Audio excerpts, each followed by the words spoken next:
పంతాజీ, సొంతింట్లో ఇంకొన్ని రోజులే కదా, సుఖంగా ఉండు నువ్వు. తర్వాత ఎలాగూ ఈ ఇల్లు సర్కార్ గారి చేతికే కదా.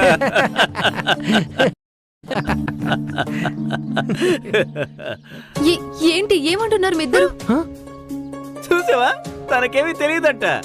అదే నీ భర్త 5 రోజుల పాటు ఏకదాడిగా తిండి నీళ్లు లేకుండా సైకిల్ తొక్కే పోటీలో పాల్గొనటానికి వెళ్ళాడు తల్లి.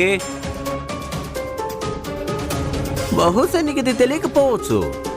ఆ పోటీలో గెలవటం అనేది అసాధ్యం. అలసిపోయి ఆకలితో దాహంతో చచ్చిపోతాడతను.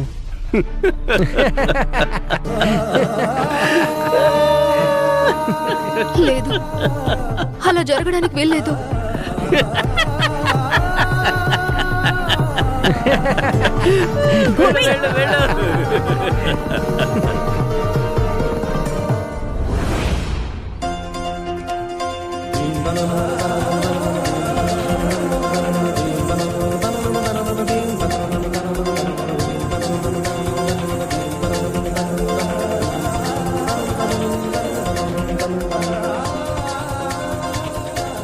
ఏమండి, నా మాట వినండి.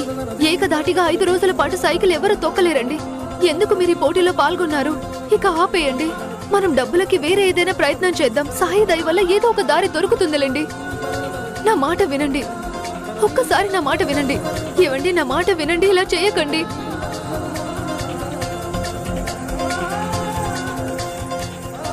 ఏమండి, వినండి. వద్దండి. శివ, శివ, ఆగు శివ, శివ, శివ ఆగు, శివ ఆగు, శివ ఆగు, శివ, శివ.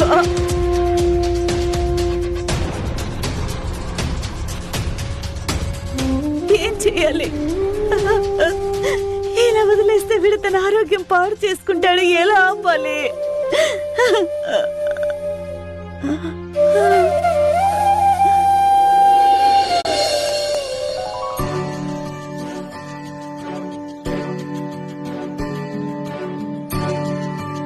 సాయి,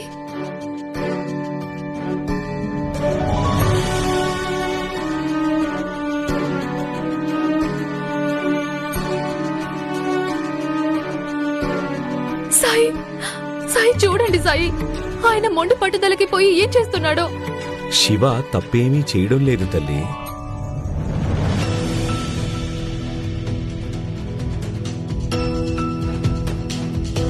కానీ సాయి, 5 రోజులు ఏకదాటిగా అన్నం తినకుండా విశ్రాంతి లేకుండా ఎలా? ఇంకా వారం రోజుల తర్వాత అయితే సర్కార్కి డబ్బులు ఇవ్వాల్సిన రోజు. ఒకవేళ శివ పని చేయలేకపోతే అప్పుడు మాకు సమయం కూడా ఉండదు డబ్బులు జమ చేయడానికి. మా ఇల్లు జప్తు చేసుకుంటాడు. సర్కార్ మాకు గడువు ఇవ్వడు. అయినా కూడా మీరు ఆపడం లేదు. శివ మీ మాట తప్పకుండా వింటాడు. ఒక్కసారి చెప్పండి సాయి. భూమి, ఎప్పుడైతే శివాకి ఉద్యోగం పోయిందో అప్పుడు నువ్వు ఊహించావా కొద్ది రోజుల్లోనే నువ్వు శివ కలిసి ఇంత పేరు, ఇంత డబ్బు సంపాదిస్తారు అని? లేదుగా. కాని అలా జరిగిందిగా. మీరిద్దరూ మీ కష్టంతో, మీ మంచితో ఇదంతా సంపాదించుకున్నారు. శివ ఇంకా భూమి కలిసి ఏం చెయ్యాలనుకున్నా చెయ్యగలరు. భార్యాభర్తల బంధంలో ఉండే శక్తి ఇదే. అందున నువ్వు ఇంకా శివ ఆదర్శ దంపతులకు ఉదాహరణగా కొనియాడబడతారు. ఇప్పుడు అంతా మారిపోయింది సాయి. ఇప్పుడు ఆయన నా వంక చూడటం కూడా లేదు. తను నీ మీద కోపంగా ఉన్నాడు. కానీ మన మనసులో ఎవరికైతే చోటుంటుందో వారి మీదే కదా మనం కోప్పడుతూ ఉంటాం. శివ మనసులో నీకోసం ఏదైతే స్థానం ఉందో దాన్ని ఎవ్వరూ చెరిపేయలేరు. నువ్వు శివ కలిసి సమస్యలని ఎదుర్కొంటూ వస్తున్నారు. అది ఈరోజు కూడా చెయ్యగలరు భూమి. ఎలా సాయి? నేను నీకు ముందు కూడా చెప్పాను భూమి. శివ తన గమ్యాన్ని చేరుకునే మార్గాన్ని తానే ఎంచుకుంటాడు. తనని గమ్యానికి చేర్చగలిగింది కేవలం నువ్వు మాత్రమే. శివ తన గమ్యాన్ని ఎంచుకున్నాడు. ఇప్పుడిక నీ వంతు. నువ్వు తోడుంటే శివ ఏదైనా చేయగలడు. నా ఆశీసులు మీ ఇద్దరికీ తోడుంటాయి. జీవితాన దుఃఖపు ఛాయ అలముకున్న వేళ మదిలో జ్ఞాన జ్యోతి వెలిగించబోయి విశ్వాసమే దుఃఖ సాగరం దాటించుకోయి భక్తి భావన శ్రద్ధలతోటి ప్రణమిలబోయి. సాయిరో సాయిరో సాయిరో సాయిరో సాయిరో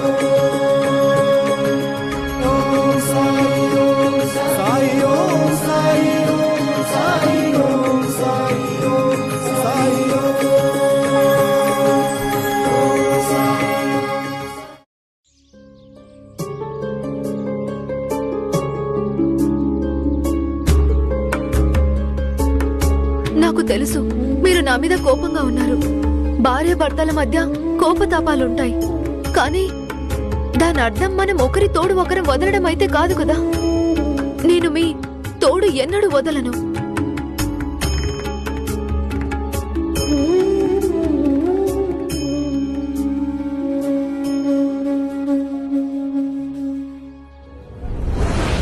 శివ అయితే మొదట్లో చాలా వేగంగా తొక్కాడు, కానీ ఈరోజు నేను మొదటిసారి చూస్తున్నాను అతని భార్య భూమి కూడా అతనితో సమానంగా నడుస్తుంది.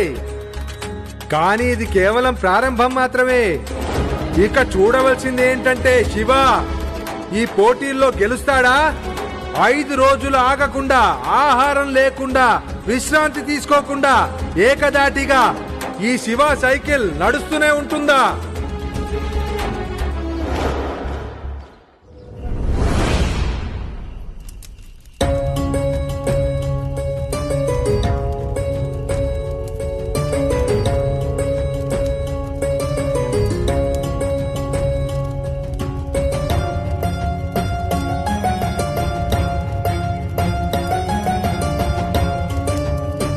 ఈ భార్యాభర్తల ప్రేమ నా కొంప ముంచేటట్టుగా ఉంది.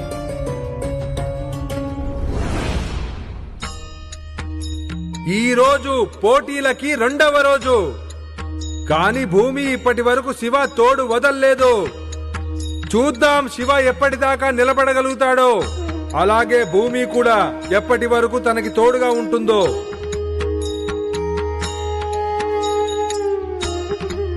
తమ్ముడు, ఈ అమ్మాయి తోలుబొమ్మలాట ఆడించే అమ్మాయే కదా?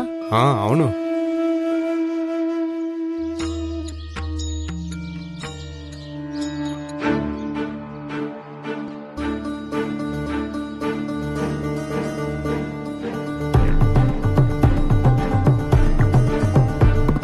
ఈ రోజు 3వ రోజు.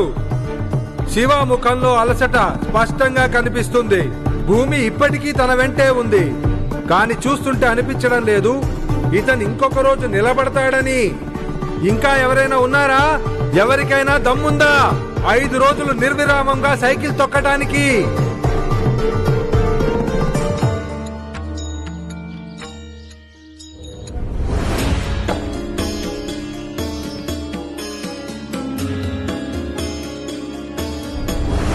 ఆ శివని సైకిల్ తొక్కనివ్వు. వినో, ఎట్టి పరిస్థితుల్లో వాడు గెలవడానికి వీల్లేదు. హరి ఓం. ఈ రోజు పోటీల్లో 4వ రోజు. నిద్రపోకుండా, విశ్రాంతి తీసుకోకుండా, ఆగకుండా ఎవరూ కూడా ఇన్ని రోజులు ఏకదాటిగా సైకిల్ తొక్కలేకపోయారు. ఒకవేళ ఇతను కనుక ఈ రోజు ఓడిపోకుంటే ఇక కులకర్ణి సర్కార్ నన్ను సామాన్యంగా వదిలిపెట్టరు.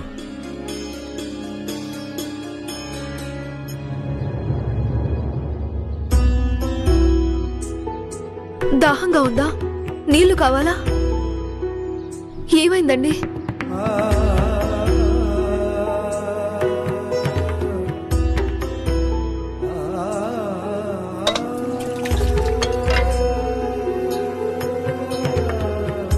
నీళ్లు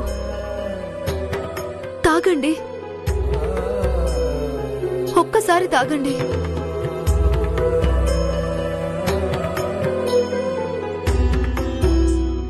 ఒక్కసారి తాగండి, కొంచెమైనా.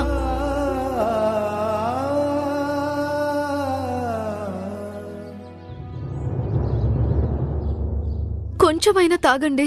ఇంత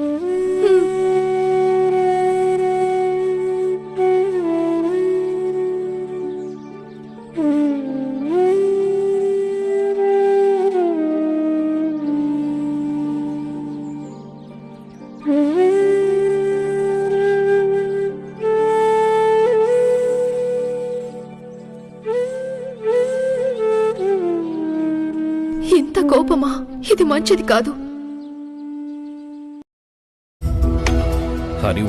హరి ఓం ఖచ్చితంగా ఇది ఆ బైరాగి కనికట్టు. లేకపోతే ఆ అర్భకుడైన శివ 4 రోజుల నుంచి సైకిల్ ఎలా తొక్కగలడు? కానీ సర్కార్, ఒకవేళ రేపు మధ్యాహ్నం దాకా సైకిల్ తొక్కటం జరిగితే నీకు ఒక్క పైసా కూడా రాదు. దానికి తోడు మీ ఎత్తు చిత్తవుతుంది, అది వేరే. సర్కార్ గారు కొట్టదు కొట్టదు, మేము అదే అంటున్నాము. రేపు గ్రామస్తులు ఆనబోయేది, అందుకే ఏమైనా చెయ్యండి సర్కార్ గారు. అవును సర్కార్, ఏదైనా చెయ్యండి. మన అంగరక్షకుల్ని తీసుకొని వెళ్ళండి. ఏం చేస్తారో అది చెయ్యండి. కానీ గుర్తు పెట్టుకోండి, ఆ శివ సైకిల్ తొక్కడం కాదు కదా, భూమి మీద నిలబడ్డానికి కూడా పనికి రాకుండా పోవాలి. కానీ ఒక్కటి మాత్రం నిశ్చయం, లేదంటే మీ ఇద్దరి కాళ్ళు విరగొడతా. వెళ్ళండి. అలాగే సర్కార్ గారు.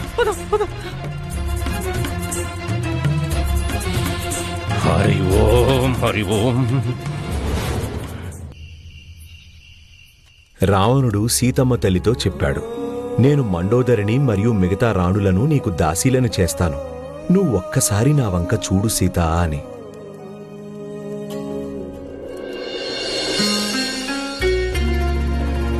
తినండి.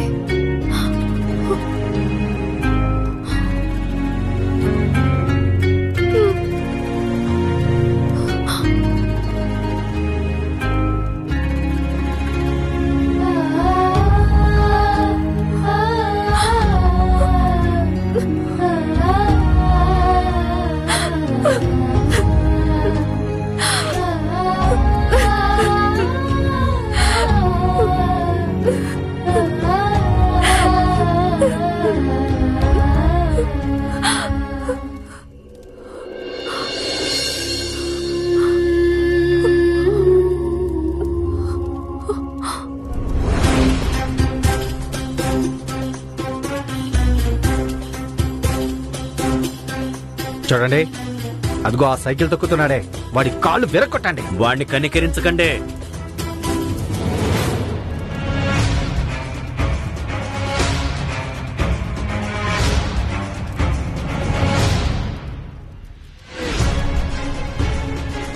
ఏం కావాలి మీకు? ఏయ్, నీ భర్త ఈ పందెంలో గెలవటం కాదు కదా, ఈ రోజు వాడు తన కాళ్ల మీద నిలబడను కూడా నిలబడలేడు. క్రూరత్వంలో అన్ని హద్దుల్ని ఎప్పుడో దాటేశారు మీ సర్కార్. నేనుండగా నా భర్తకి ఎటువంటి హాని జరగనివ్వను నేను. నువ్వుండగానా? అంటే ఏం చేస్తావు నువ్వు? చూస్తారేంటి? వెళ్ళండి వెళ్ళండి.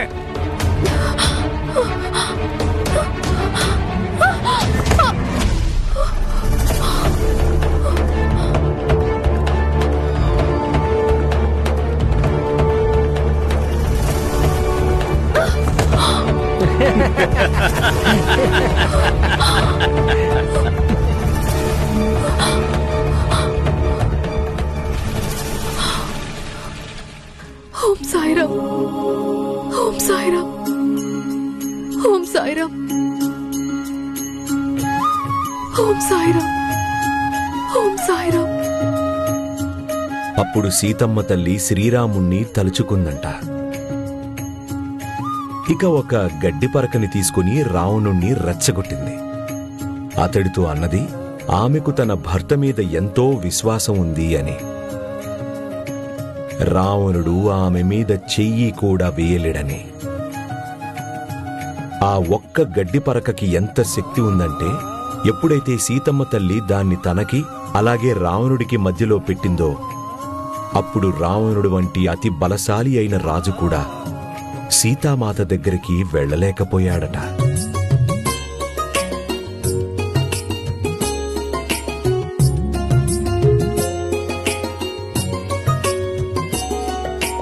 సద్గురునామమే తారక మంత్రము ధన్యము సాయి.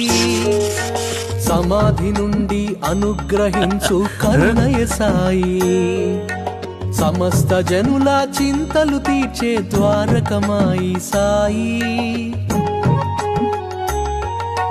షిరిడి సాయి షిరిడి సాయి షిరిడి సాయి నమ్మిన వారికి తోడుగా నిలచి నడిపించే శ్రీ సాయి సమానత్వమే సర్వహితంబని తెలిపిన సాయి మహిలో ఎన్నో మహిమలు చూపిన మహితాత్ముడు మా సాయి షిరిడి సాయి షిరిడి సాయి షిరిడి సాయి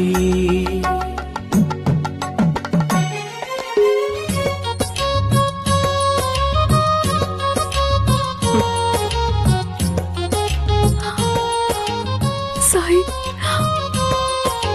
శరణు వేడితే అభయమునిచ్చే గురుదేవుడు శ్రీ సాయి నీ సచ్చరిత్ర పారాయణను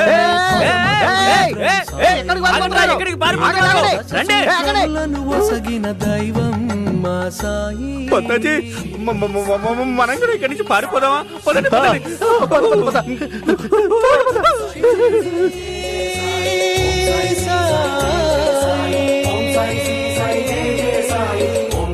ఓం సాయిరామ్.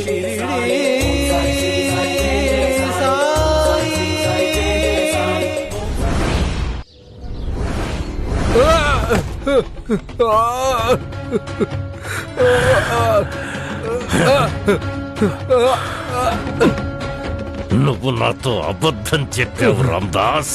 నువ్వేం చెప్పావు? ఎవ్వరు కూడా 3 రోజుల కంటే ఎక్కువ సైకిల్ తొక్కలేరని.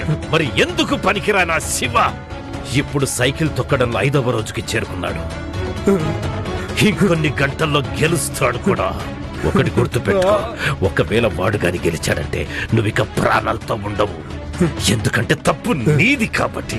నువ్వు వాడి కుటుంబానికి భోజనం చేయడానికి, నీళ్లు తాగడానికి ఎందుకని అనుమతినిచ్చావు? అదే గనక చేయకపోతే వాడు ఓడిపోయి ఉండేవాడు కదరా. నన్ను క్షమించండి సర్కార్, నా వల్ల తప్పు జరిగింది.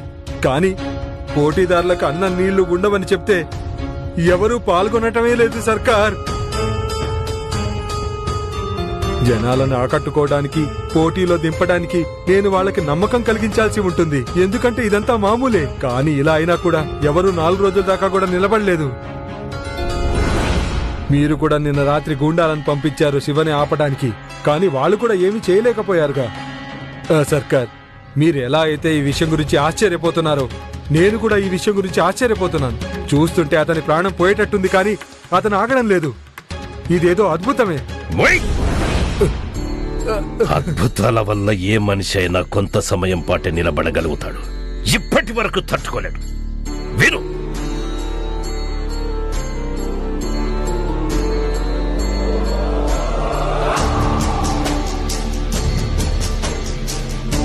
చెప్పింది చెయ్యి. కానీ సర్కార్, ఇది ఎలా చేయగలుగుతాను? ఎలా చెయ్యగలుగుతావా? చూడు, ఎవరికైతే తమ ప్రాణాల మీద తీపుంటుందో ఆ వ్యక్తులు ఏవైనా చేస్తారు. అర్థమైందా? వెళ్ళిగా.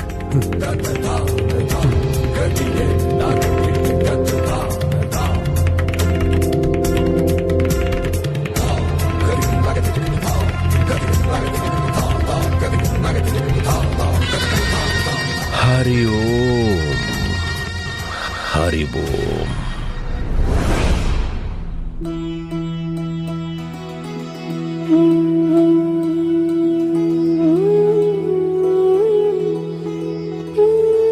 మీరు చాలా బాగా తొక్కుతున్నారు. చాలు, ఇంకా కొంచెం శక్తి తెచ్చుకోండి. అప్పుడు ఈ పందెం అయిపోతుంది. ఇంకా కొంచెం సేపు. కొంచెం సేపు కాదు, ఇప్పుడు పూర్తిగా 1 రోజు మిగిలింది.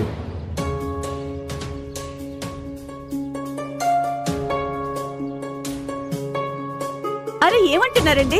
ఇది 5వ రోజు. మీరే చెప్పారు కదా పోటీ 5 రోజులుంటుంది అని. ఎవరు చెప్పారు పోటీ 5 రోజులే ఉంటుందని? నాకు శివకి ఆ రోజే ఒప్పందం జరిగింది. అక్కడ కూడా 5 రోజులే రాసుంది. అరే, ఇది ఆ పోటీదారుల కోసం. ఎవరైతే పందెంలో పాల్గొనడానికి 50 రూపాయల రుసుము చెల్లిస్తారో ఇతని దగ్గర డబ్బులు లేవు. అందుకే నేను ఇతనికి ఒక షరతు పెట్టాను. ఇతను 6 రోజులు సైకిల్ తొక్కాల్సి ఉంటుందని. అప్పుడు ఇతను షరతు ఒప్పుకున్నాడు కూడా. ఈయన అంటున్నారు 6 రోజుల షరతు ఒప్పుకున్నారని. ఆయన చెప్పేది నిజమేనా?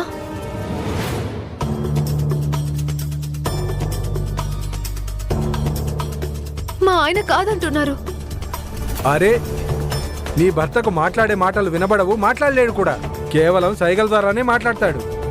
అతను అర్థం చేసుకోవడంలో పొరపాటు పడి ఉంటాడు. నాకు ఇతనికి ఒప్పందం 6 రోజులు సైకిల్ తొక్కడం గురించే జరిగింది. ఇప్పుడు 6 రోజులు సైకిల్ తొక్కిన తర్వాతే డబ్బులు ఇస్తాను.